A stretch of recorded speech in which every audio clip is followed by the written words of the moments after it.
Kasi kahapon, nagkakupo yung ako. Uy,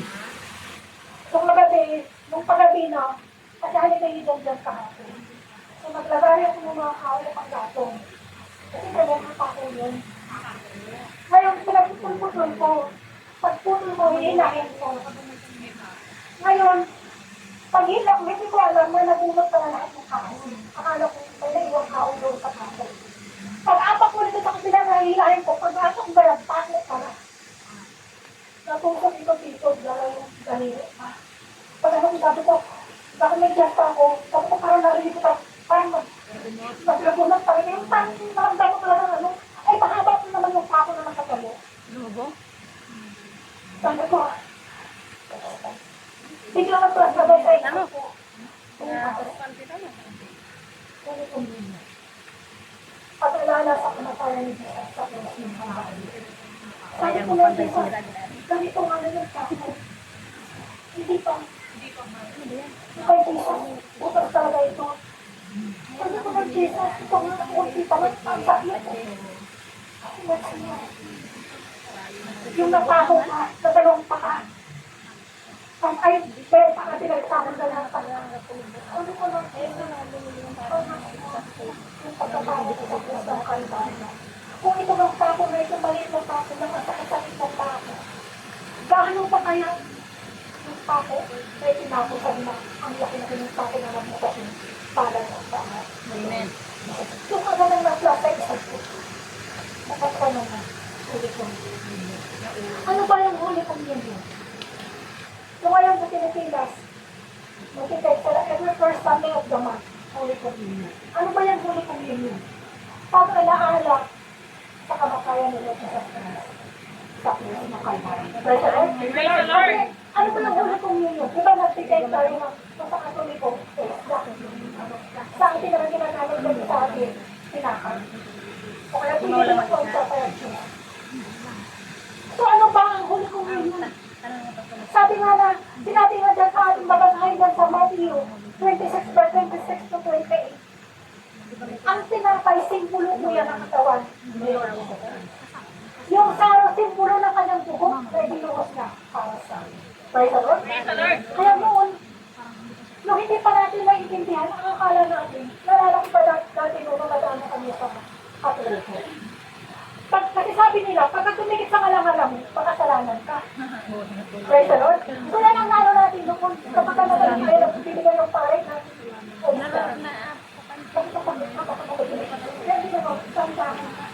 Kaya hindi tumikit. Praise the Lord. So yung po, ay pinaalala ni Lord Jesus Christ every first Sunday. Na ating pong laging kulitain every first Sunday. Kung gaano inialay ni Lord Jesus Christ yung buhay niya para sa atin. Praise the Lord. Kung para alalahanin natin kung gaanong sakripisyo ni Lord Jesus Christ, wala siyang kasalanan, pero pinagbintangan siya. Lahat nandyan na naranasan niya. Para lamang po sa katibukan ng ating kasalanan. Praise the Lord. At dahil po yan sa pag-ibig na sa atin. Matayin natin, ating naman po. John 3:16. Praise the Lord. Praise the Lord. Sapagkat gayon na lamang ang pagsinta ng Diyos sa sanglibutan na ibinigay niya ang kanyang bugtong na anak upang ang sino mang sa kanya'y sumampalataya ay huwag mapahama kundi magkaroon ng buhay na walang hanggan. Praise the Lord. Praise the Lord. Thank God. Mahal ng Diyos ang sanglibutan. Mahal ng Diyos ang lahat ng lalaki. Praise the Lord. Mahal tayong lahat ng Diyos. Kung bakit ibinigay niya yung bugtong niya kaya, kung bakit inubad niya yung kanyang pagka-Diyos, nagaan niyo siyang tao para sa ganun. Wala na tayong excuses ng mga tao. Wala na tayo kapitriyo na nasa laman kasi ako, pahina ako. Praise the Lord. Kasi yan po lang yung kapitriyo ng mga tao. Sabi nila, walang taong matay. Wala. Gusto po yan nakasulat na niya. There is none righteous. Wala po. Pero nandito na po si Lord Jesus Christ, nagkakayang tao siya, na nag-iwan ng halimbawa sa atin, na kung siya in the flesh, na kaya niya lahat. Pinapakita lamang po ni Lord Jesus Christ kung bakit ibubad kayo ng inyong pagkakasya. Pero wala na tayong excuses na mga tao. Wala na tayong ikakapiyan pa na hindi ko kaya. Mahirap magbago. Mahirap ka rin yung ano ba ni Lord Jesus Christ. Yes, mahirap. Kasi mahirap naman. Pero yun na, kailangan natin yung Holy Spirit ni Lord Jesus Christ. Kasi kung without the Spirit of God, of our Lord Jesus Christ, hindi natin kayang ma-overcome mga temptation sa buhay ko. Praise the Lord. Hindi natin kayang mapagtagumpayan ano man mga pagsubok na dumarating sa buhay natin. Kaya kagabi, so habang paggabi ng paggabi, lumulubo yung paa ko. Masakit siya, makirot na makirot. Kinagawa ko ng ano, kinabubong na yung paa ko. Tapos tinawag ko, umuwi ako sa kwarto ko. Kinuha ko yung blessed oil. Nilagyan ko ng blessed oil. Sabi mo yung bulak. Tinaso ko, sabi, tumugin ko yung paa ko. Parang inainit ko yung bulak doon sa blessed oil. Doon sa bulak. Ang blessed oil na itagyan ko. Tapos tinaso ko. Sabi tinawag ko, pero pagkabi na. Pagkaroon ko, sakit. Makirot na ako. Lumulubo na siya, mga daliri ko kasi nagaganyan na kasi lumalaki na sila. Kaya pagdating ni ma'am, sabi ko, ma'am, masakit yung paa. Sabi niya, bakit ano nangyari? Sabi ko, nakao kasi ako. Bakit ano ginawa mo? Sabi ko, kasi nagkano ko yung kao, nagkapunta ko ng kao para kong gato. Kasi nga, umuulan, yung mga tablecloth, mayroong tambakan doon, nagagatungan. Para yung init ng apoy, papasok doon. So parang kao ng pak. Doon yun, nagkawang sampayan. Doon ko sinampay yung mga labahan. At kasi halika nga ni Jan kahapon, biglang bumuhos yung ulan. Ay, hindi ko magkaintindihan kahapon ko ano unahin ko. Kasi pagdilim, nag-uusap kami, sabi ko na madilim yung panahon para uulan. Sabi ko, malikong unahin yung laban ko. Paglabas ko, ay nandiyan na, ang lalaki ng patak ng ulan. So nilagay ko doon, yung labahan, yung mga tablecloth. So, sabi ko, kung yung kahoy na panggatong, maglagay ako ng mga kahoy. So, nung gabi ko, palaki yung pako. Kumikilot, tapos ginawa ko ito sa kapis ko, try ko, tapos makasuot ako nito bukas. Kasi pag lumubo ito ng lumubo, hindi na ako magsuot ng sapatos. So, pagdating niya ma'am, sabi ko, masakit ng pako. Sabi niya, magpa-doktor ka. Sabi niya sa akin, bukas, anong piliin mo? Sabi niya sa akin, holiday ka ba bukas o magpa-doktor ka? Sabi ko, magsimbang, mag-holiday ako. So sabi niya, after ng simbang, magpa-doktor ka. Sabi niya sa akin. Sabi ko, titingnan ko ma. Sabi ko, titingnan ko kung kumusta na ito bukas. Pero sabi ko, wala na ito bukas ma. Sabi niya, basta, saan na pipiliin mo? Mag-holiday ka o magpa-doktor ka? Mas pinili ko ka. Unahin si Lord. Kasi kaya, ang daris kaya ng Lord Jesus Christ ang gawin para sa akin. Praise the Lord. Basta unahin natin siya. The rest, the Lord Jesus Christ lang. Praise the Lord. So, nung matulog na ako, nag-ano na ako sa kwarto ko, kasi makababad naman si Janjan, hindi ako lumampas kasi makilot na, hinayaan ko si Janjan magbabad yung mga labahan. Hinayaan ko. Ngayon pagdating niya siya, tinawag ako ni Mami sa kulto kasi makahiga nga ako. Kasi mantak talaga yung tako na, kaya na lumulubo na talaga yung tako. Sabi niya, Chat, labas ka dito, pakita natin kasi mo yung paa mo. Sabi ko, ito, ano. Sabi niya, bakit ano bang ginawa mo? Sabi ko kasi umuulan siya, nagmamadali ako, patutupo ng mga kawal para pang gato. Eh, hindi naman kasi maman, chong. Sabi niya, masay kang kap, maman, chong. Sabi niya sa akin. Sabi ko kasi umuulan kasi, sir. Kaya nagmamadali ako. Sabi niya, gantaan kasi huwag magmamadali. Tingnan mo yung nangyari sa kamo. Paano nangyari yan? Kasi kapos, pinatututol ko na. Pag-iilan ko ng isa, alam ko okay lang. Pag-yata ko lang po, ilahin ko naman yung isa. Pagkata ko lang, ako pala yung doon, sir. Hey, sabi niya sa akin. Magdanto na. Sabi niya sa akin. Dandahan. Dandahan ko kasi akurado. Hindi naman nagmamadali. Dandahan. Kami na, mag-escape ka. Sabi sa akin.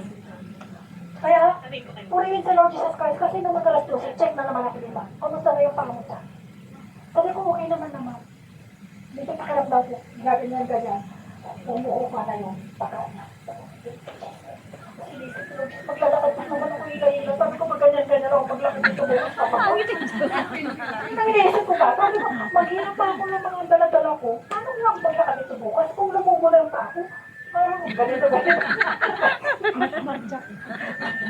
Pero, purihin ko yung Jesus. Kasi hindi ko na yung pakisip ko yung mga Yung sabi nga na, galit ko na lahat ibigay natin kay Lord Jesus Christ, nandiyan sa Lord Jesus Christ, pag-carry para sa atin. Praise the Lord, kasi sinabi man ni Lord Jesus Christ, casting all your cares upon Him, for I carry for you works. Praise the Lord. Kaya kung yung mga pinagdadaanan natin sa buhay natin, mahirap man ang sumunod sa kalooban ni Lord Jesus Christ, pero nandiyan siya, magpapagaan para sa atin na kaya natin sumunod. Kaya natin pagtuloy yan, yung mga pagsunod na dumarating sa buhay ko. Praise the Lord. Praise the Lord. Kapag alam ko natin na hindi man magpapabaya si Lord Jesus Christ, nandiyan yung pag-ibig niya para sa atin. Basta manampalataya lang po tayo sa kanya at maniwala sa kakayanan. Praise the Lord. Basahin natin yan sa John chapter 3 verse 36. Praise the Lord. Praise the Lord. Ang sumasampalataya sa anak ay may buhay na walang hanggan. Ngunit ang hindi tumatalima sa anak ay hindi makakakita ng buhay, kundi ang puot ng Diyos ay sumasa kanya. Praise the Lord. Praise the Lord. So kinakailangan lang pong sumampalataya tayo sa kanya. Ngayon, sinabi diyan, for God so loved the world that He gave His only begotten Son. So pa naman nandito na sa atin ang ating tagapagligtas, pero kung hindi tayo naniniwala sa kanya, useless po ang buhay. Praise the Lord. Kasi dati, masasabi natin noon, yes, kilala natin si Lord Jesus Christ. Kilala natin na may Diyos. Pero ang tanong, may relasyon ba tayo sa Kanya? Praise the Lord. Ang tanong, mayroon ba tayong relasyon sa Kanya? Kilala natin siya, pero wala tayong relasyon sa Kanya. Bakit paano ba natin masasabi kapag tayo ay mayroong isang relasyon? Halimbawa na lang, halimbawa sa magkasintahan. Kapag may relasyon kayo, anong mapapansin natin? Kapag may relasyon ka, o meron kang karelasyon, di ba nandyan yung time mo para sa Kanya? At ulit sa may mga asawa na tayo. Di ba yung ating time, hindi natin nandyan yung time natin para sa kanila. Kumbaga, ginagawa natin kung ano yung makakabuti para sa kanila. Na kahit minsan, nasasaktan na tayo, pero nagagawa pa rin natin unawain. Praise the Lord. Kasi in relasyon na tayo eh. May asawa na tayo, nasa relasyon na tayo. So, ganun po yun. Kapag nasa relasyon na tayo sa ating buhay na Diyos, anong mapapansin natin? Nung nagkaroon tayo ng relasyon sa Kanya, anong mapapansin natin ngayon? Di ba may pagbabago na nangyayari sa buhay natin? Praise the Lord. Di ba mayroong pagbabago na makikita sa buhay natin? Kaya sabi ko nga, Lord Jesus, salamat. Kasi, basta gawin lang po talaga natin ang kalooban ni Lord Jesus. Gumawa lamang tayo, hindi na tayo magsalita, pero makikita nila sa atin yung ating mga gawa. Praise the Lord. Kasi Lord, ano sabi niya sa akin?